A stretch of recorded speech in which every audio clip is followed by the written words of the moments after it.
I learned a new sound. A more horrible sound than description can picture. It was the thud of speeding, living bodies on a stone sidewalk. Thud dead. Thud dead.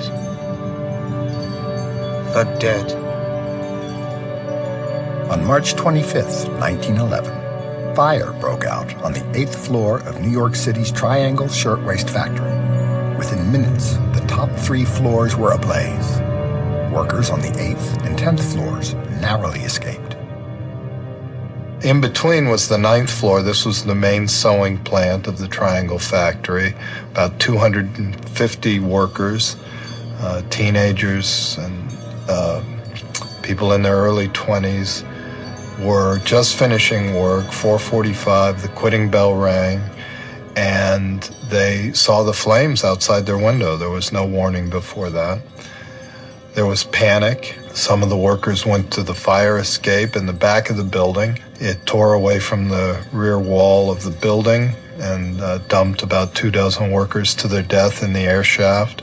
There were 2 doors out of the factory, and one of them was locked. For the last 100 or so workers, the only choice was to die in the flames or to jump out the windows.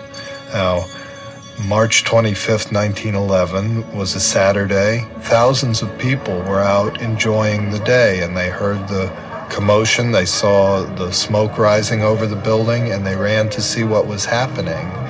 So literally thousands of people watched helplessly as the workers above them made this terrible decision. They watched as 54 workers jumped or fell to their deaths from the windows of the Triangle Shirtwaist Company. This was the worst workplace disaster in New York City before September 11th, 2001. 146 workers were killed, 123 of them women and girls. 2 of the victims were just 14 years old.